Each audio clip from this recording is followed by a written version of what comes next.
could heal the world just by making people laugh the way she does, I would. Because laughter isn't just entertainment, it's medicine. It's one of the most powerful healing properties we have. But not everyone is called to comedy.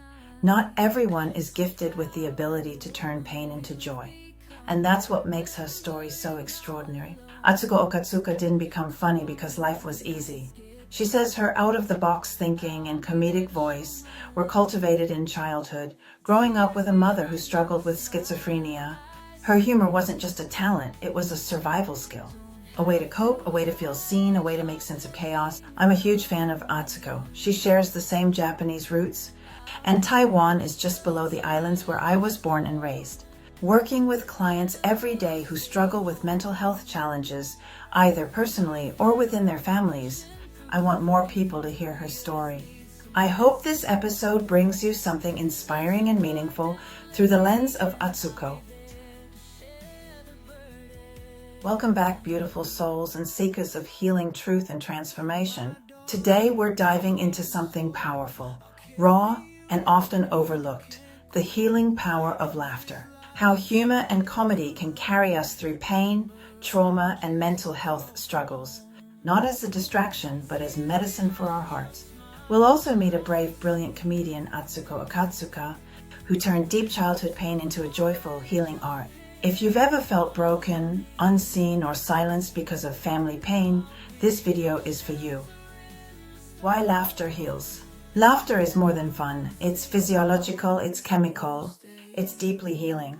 When we laugh, the body releases a cocktail of natural medicines. Endorphins, dopamine, serotonin, the feel-good trio that reduces stress and lifts mood. Laughter lowers cortisol and adrenaline, the same hormones responsible for anxiety, fear, and shutdown. It signals the nervous system. We're safe, we can breathe again. Muscles relax, the heartbeat slows, blood pressure stabilizes, and the brain shifts from survival mode into connection mode. Even your immune system gets a boost. Research shows laughter increases oxygen flow, reduces inflammation, improves circulation, and increases pain tolerance. Because laughter isn't just entertainment, it's a biological reset button. A moment where the mind whispers to the body, you're allowed to rest, you're allowed to heal. The psychological power of humor. Laughter doesn't stop at the body, it transforms the mind. It increases pain tolerance, relaxes muscles, improves circulation, and supports heart and lung health. But psychologically, humor does something even more extraordinary. It helps us reframe suffering. It shifts our perspective. It lets us step back and say, maybe there is another way to see this. Humor is a cognitive reset. It interrupts spirals of fear, shame, or overwhelm. It softens defensiveness. It breaks isolation. And suddenly, we're not alone. We're sharing an emotional moment with someone else. Laughter creates connection. It builds resilience. It reminds the nervous system that we are more than our stress and more than our story. In short, laughter, whether spontaneous or intentional, is a powerful tool. It costs nothing, yet heals so much. It reminds us we're still alive even when life feels heavy. Some people use humor like armor, protecting the most tender parts of themselves. Others use it like medicine, transforming pain into something that keeps them moving forward. And for many, comedy isn't just entertainment, it's storytelling. It's truth-telling. It's the art of turning wounds into wisdom. Because humor can be our protection, our courage, our resilience, and sometimes it is our quietest cry for help and our loudest whisper of healing. When pain meets humor, why some souls become comedians? There's an old paradox often called the sad clown. So many comedians have lived through deep pain, trauma, rejection, loneliness, or mental illness in their past. And here's the truth we don't always talk about. Some of the funniest people in the world learned humor not because life was easy, but because life demanded a survival strategy. For them, comedy becomes a language, a way to turn fear into something familiar, a way to take chaos and shape it into a story, something others can relate to, understand, or even laugh with. Humor becomes a bridge between the inner world and the outer one, between what hurts and what still hopes. When the nervous system is overwhelmed, humor can keep us from collapsing into despair. It gives us a momentary escape, not denial, but breathing room. It lets the soul say, if I can laugh about this, I'm still here. Some people use humor like armor, protecting the most tender parts of themselves. Others use it like medicine, transforming pain into something that keeps them moving forward. And for many, comedy isn't just entertainment, it's storytelling. It's truth-telling. It's the art of turning wounds into wisdom. Because humor can be our protection, our courage, our resilience, and sometimes it is our quietest cry for help and our loudest whisper of healing. The story of Atsuko Okatsuka. That brings me to Atsuko Okatsuka. Atsuko was born into a story that was already complicated. She was born in Taiwan to a Taiwanese mother and Japanese father. She spent her early years in Japan, that period of childhood when the world is still magical, still forming, still fragile. But at age 8, everything changed. Her mother, who had developed schizophrenia, and her grandmother moved their small family to Los Angeles. They did it in secret. They did it in survival mode. They did it without a plan. Atsuko went from one continent to another, from one language to another, from one reality to another. She grew up surrounded by instability, uncertainty, and fear. There were days when rent was uncertain, where immigration status was unclear, and where safety was something you hoped for rather than something you lived in. There were moments when her mother struggled with voices in her head, moments that would terrify most children.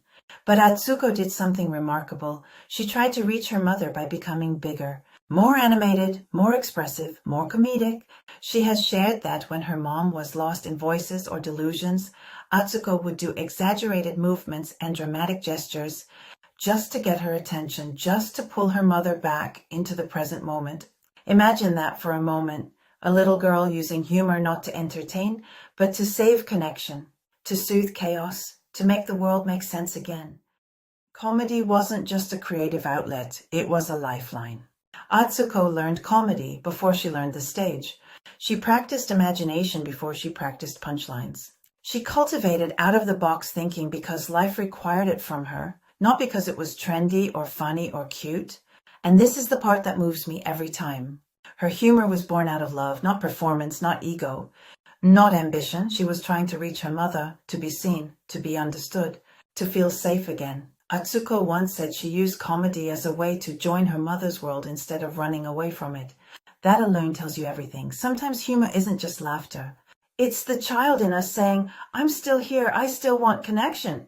It's the beginning of healing. Atsuko didn't just survive her childhood, she carried its lessons into adulthood.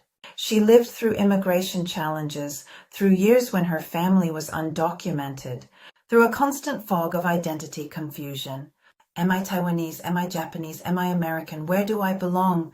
And while those questions might have crushed another's spirit, Atsuko turned them into fuel. She found a voice in the one place that had always been there for her, humor. Performance became her outlet, the stage became her witness, and eventually comedy became her calling. She developed a style that was completely her own, awkward but powerful, silly but deeply intelligent, playful yet rooted in truth and trauma. She didn't just make jokes, she made space for stories, and she broke expectation after expectation. In 2022, she became one of the very few Asian American women in history to release a stand-up special on HBO. Think about the weight of that, from an undocumented childhood to a childhood filled with fear and unpredictable mental illness, to being a voice on one of the largest stages in the world. She took everything that tried to silence her and turned it into her career. She didn't fit a mold, so she made her own, because what tried to break her ended up shaping her. What tried to silence her became her voice, and humor became the way she honored her story and the stories of people like her. Atsuko reminds us that comedy isn't just entertainment. It's identity, it's resilience, and sometimes it's destiny. Atsuko's comedy isn't just jokes. It isn't just punchlines or timing or being clever on stage. For her, comedy is survival. It is the language she learned to navigate mental illness at home. It is the tools she used to calm fear and soothe chaos. It is the way she learned to be seen in a world that kept trying to erase her. She uses her stage to talk openly about the things families are often told to hide. Mental illness and psychosis, immigration and identity, family dysfunction, trauma and pain, hope and resilience. She doesn't avoid the shadows, she lights them up with humor, because laughter can hold truth. It can expose injustice without shaming. It can reveal pain without collapsing into despair. It can transform vulnerability into connection. When she performs, she brings her audience into her story, not just to laugh, but to understand, to see that the things we are most afraid to talk about are the very things that make us human.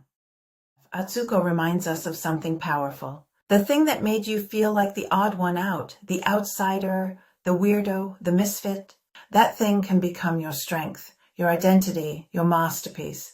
Because what made you feel like a freak as a kid might be the thing the world needs most from you now. Atsuko is a living example. Your scars can become your voice, your story can become your art, your survival can become your legacy. She teaches us that when we embrace the parts of ourselves we used to hide, we don't just heal, we shine. For someone who grew up watching a parent struggle with mental illness, comedy is more than entertainment. It is medicine. It offers emotional release. Laughter gives you a moment of freedom, a break from fear, from anxiety, from the memories that threaten to overwhelm you. It is a pause button for the nervous system, a moment of breath when the world feels heavy. Comedy gives us reframing. Humor doesn't erase trauma or minimize pain. It lets us see it from a different angle. It allows us to say, if I can laugh about this, I'm no longer controlled by it. It honors the truth while also softening its edges. Comedy offers connection. When you laugh or share a funny story, you are no longer alone in your experience. Isolation breaks, shame loosens. Humor says, I've lived this too, I get it. And that moment of shared humanity is one of the most powerful forms of healing we have. Comedy offers empowerment. Through humor, you reclaim authority over your story. You choose how it is told. You become the author of your past instead of letting it define you. Instead of being the child of chaos, you become the one who can name it, make sense of it, even turn it into art. And comedy offers healing over time, not just a single night of laughter, but a practice, a habit that protects the mind and heart. Regular humor can reduce stress, regulate mood, lower anxiety, and build emotional resilience. It becomes part of your healing toolbox. If you grew up with a parent who struggled with mental illness, schizophrenia, bipolar disorder, depression, PTSD, addiction, or anything else, please hear me clearly. You are not alone. There are millions of others who have walked this same road. People like Atsuko, people like me, people like you. What you lived through was real. It was confusing. It was scary. It was unpredictable. Maybe you learned to read every shift in tone, every look, every silence. Maybe you were always waiting, always watching, always adjusting because you didn't know what version of home you were waking up to. Your feelings, the anger, the sadness, the fear, the exhaustion, they are valid. They matter. They tell the truth. But I want you to know something deeper. You do not have to carry the weight forever. You don't have to be the perfect child, the peacekeeper, the strong one, the adult in the room at age 7 or 12 or 19. Healing is possible, and healing doesn't require perfection. It asks only that you remain human, messy, honest, vulnerable, brave. Laughter can become part of that healing. Not because it erases trauma or because everything becomes okay, but because laughter gives you a way to live with it. It gives you space. It gives you breath. It gives you hope again. Comedy and humor can become a lifeline, a reminder that you survived, that you adapted, that your spirit was strong even when your home wasn't. And someday your story, your voice might comfort someone else. You might be the person who helps someone realize they're not alone, that their pain is not a stain but a story. That is strength, because taking trauma and turning it into truth, taking pain and turning it into laughter, taking vulnerability and turning it into connection. Why Atsuko's story matters.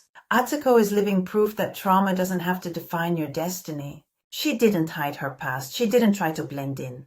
She didn't force herself into someone else's shape of what normal should look like. She speaks her truth on stage with courage, vulnerability, silliness, and strength.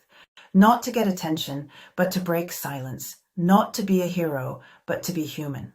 She reminds us that having mental illness in the family does not automatically lead to shame or silence. It doesn't have to lock you into hopelessness. It can become a doorway, a story, a possibility. Through comedy, she turned her history into art. She turned her survival into performance. She transformed wounds into words that connect us. Because when you watch her comedy, you're not just laughing. You're remembering something you already knew in your bones. Broken things can still be beautiful. That's not weakness. That's power. If you grew up in chaos, I want you to know this. You deserve rest. You deserve safety. You deserve support. You deserve joy. And yes, you deserve to laugh.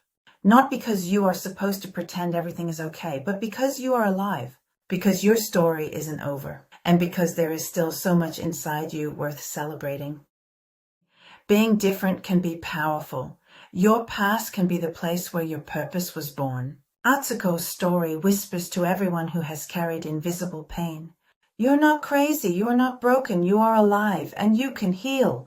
That message matters, especially for anyone who has felt like the strange one, the odd one, the outsider, or the misunderstood child. She didn't become successful in spite of her past, she became successful because she embraced it. Her story is living evidence that the parts of you that felt too heavy, too complicated, or too different are the parts that can lead you to your greatest strength. How to use laughter as healing in your life. If you want to make humor a real part of your healing journey, here are some gentle ways to begin. First, surround yourself with comedy that resonates. Watch stand-up, funny movies, or silly videos. Listen to comedians or storytellers who make you feel seen. Follow accounts that make you laugh or smile. Let humor in, even if it feels small at first. Second, share laughter with others. We heal through connection. Whether it's a friend, a sibling, a partner, or even a group online, laughter reminds us we belong, we matter, we are not alone. Third, allow yourself to use humor to express your pain. You can journal, write, talk, joke, or create stories about your experience. Sometimes humor is the only language your emotions understand. Creativity plus humor starts healing through expression.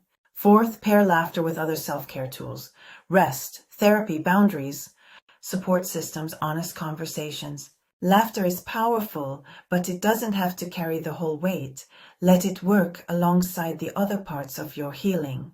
And finally, remember this, healing doesn't require perfection. It doesn't require you to be cheerful every day. It doesn't demand that you pretend the past didn't hurt. Healing requires presence. It asks you to show up for yourself each day, Koss, in whatever way you can, and let laughter help you stay.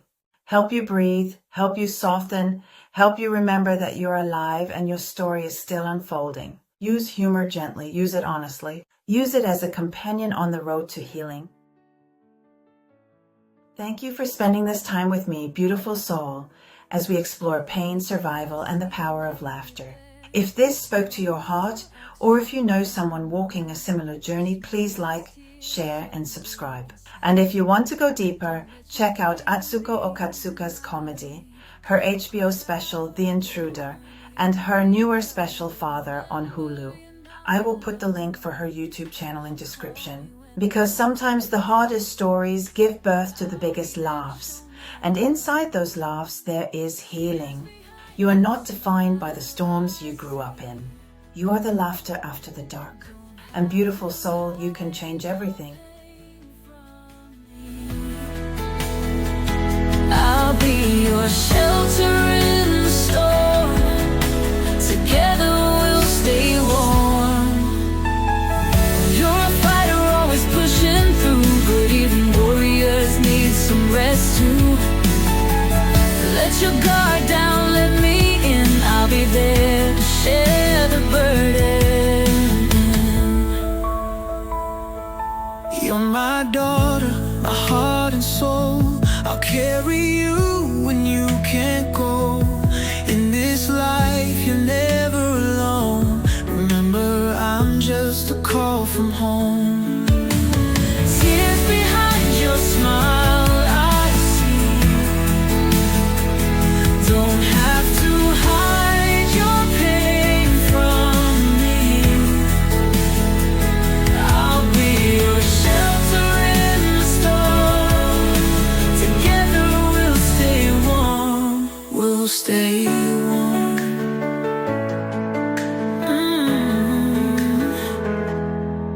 You're my daughter, my heart and soul. I'll carry you when you can't go. In this life, you're never alone. Remember, I'm just a call from home. Tears behind your smile I see. Don't have